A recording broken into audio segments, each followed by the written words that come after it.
लाडकी बहीण योजना या योजनेच्या संदर्भात बघा प्रचंड ठिकाणी तुम्ही अपडेट्स पाहिली असेल की बिनव्याजी कर्ज म्हणजे इंटरेस्ट फ्री लोन जे आहे हे प्रचंड ठिकाणी तुम्ही अशी अपडेट पाहिली असेल की लाडक्या बहिणींना जे आहे तशा प्रकारचं कर्ज मिळत आहे, म्हणजे व्याजमुक्त कर्ज म्हणतो आहे, म्हणजे इंटरेस्ट फ्री लोन लाडक्या बहिणींना मिळत आहे अशा प्रकारची अपडेट तुम्ही वेगवेगळ्या माध्यमांमध्ये पाहिली असेल।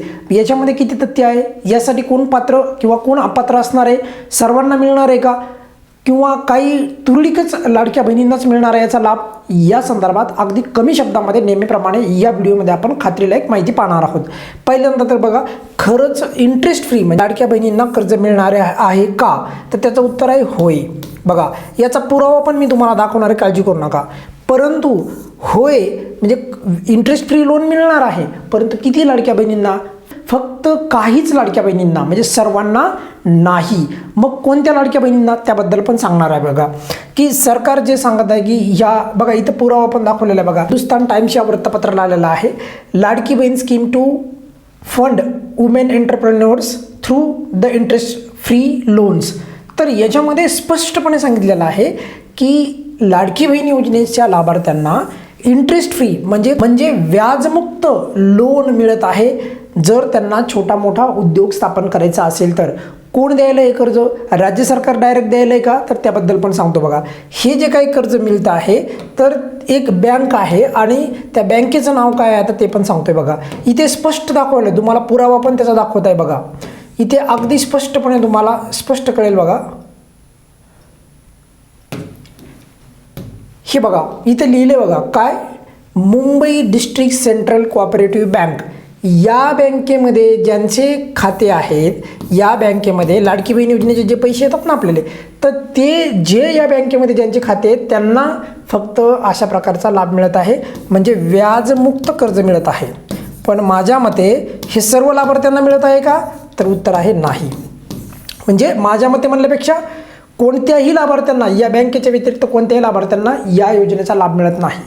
त्यामुळे जर समजा तुम्ही एखाद्या जिल्ह्यामध्ये आहेत आणि तुम्ही म्हणाले सर आमच्या इकडे पण भेटेल का, तर फक्त परत सांगतो आहे की जर या बँकेमध्ये म्हणजे Mumbai district central cooperative bank या बँकेमधल्याच लाभार्थी एलिजिबल वुमन असणार आहेत, त्यांनाच जे आहे बघा लोन जे आहे भेटणार आहे, कशासाठी, लहान छोटे छोटे उद्योग स्थापन करण्यासाठी।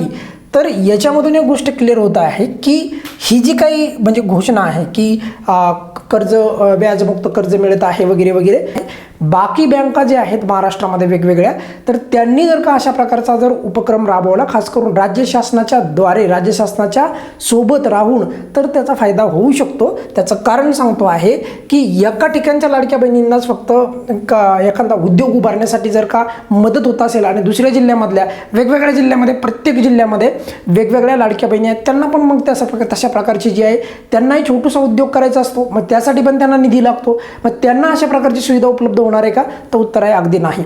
तर याच्याद्वारे कोणाला लाभ मिळाला आहे का ते पण सांगतो बघा। तर याच्यामध्ये याच अपडेटमध्ये सांगण्यात आलेलं आहे की 6,500 जे आहे लोकांना या योजनेच्या द्वारे म्हणजे अशा प्रकारचं जे काही आहे इंटरेस्ट फ्री लोन जे आहे तर याचा भाग म्हणजे लाभ मिळालेला आहे किती लोकांना, 6,500 म्हणजे 6,500 हा आकडा खूप मोठा नाही, खूप कमी आणि छोटा आकडा आहे।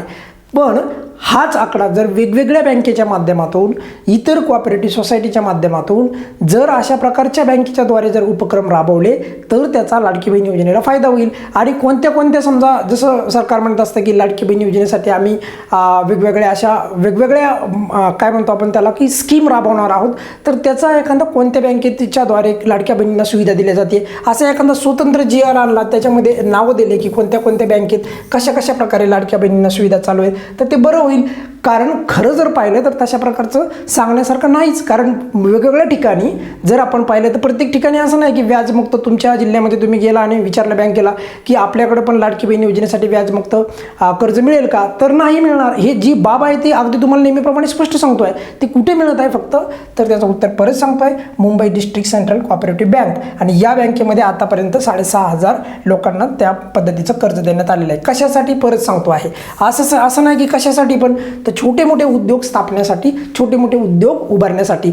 या व्हिडिओच्या माध्यमातून खरं तर मी शासनाला विनंती करीत आहे की ज्या लाडक्या बहिणी छोटूसा उद्योग करू इच्छितात, म्हणजे त्यांना जे काही लाडकी बहीण योजनेचे पैसे मिळतात तर त्याच्यातनं त्या छोटूसा जे उद्योग करू शकतात किंवा उभारणं त्यांची इच्छा आहे, तर अशा लाडक्या बहिणींना खरं तर प्रत्येक जिल्ह्यामध्ये अशा प्रकारच्या योजना आणायला पाहिजे, अशा प्रकारचे उपक्रम राबवले गेले पाहिजे वेगवेगळ्या बँकेतून. यासाठी खास करून सरकारने पुढाकार घ्यायला पाहिजे. फक्त एका ठिकाणी असं घडून चालणार नाही. त्यामुळे सर्व राज्यातल्या वेगवेगळ्या ठिकाणच्या लाडक्या बहिणींना फायदा होतो का? तर उत्तर आहे नाही. कारण हकीकतमध्ये जर आपण पाहिलं तर अशा प्रकारचे उपक्रम मोठ्या प्रमाणामध्ये राबले पाहिजे, तरच आपण तेवढं म्हणू शकतो की लाडक्या बहिणींसाठी खरंच तशा प्रकारचे उपक्रम आपण राबवत आहेत. की एकच बँकेनं अशा प्रकारचं करून चालणार नाही.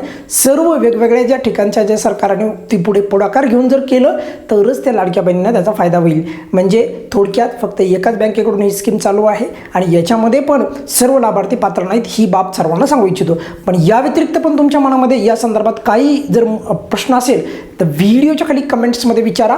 आणि इथून पुढे जर समजा कोणत्याही प्रकारची लाडकी बहीण योजनेच्या संदर्भात जर का कर्जाच्या संदर्भात काही अपडेट आली तर आपल्या चॅनलवर अगदी खात्रीलायक असेल तरच तुम्हाला अपडेट देईल. आणि तशा प्रकारची अपडेट आली पुढे तर त्याची नक्की तुम्हाला अपडेट देण्यात येईल. या व्हिडिओमध्ये आपण इथेच थांबूयात.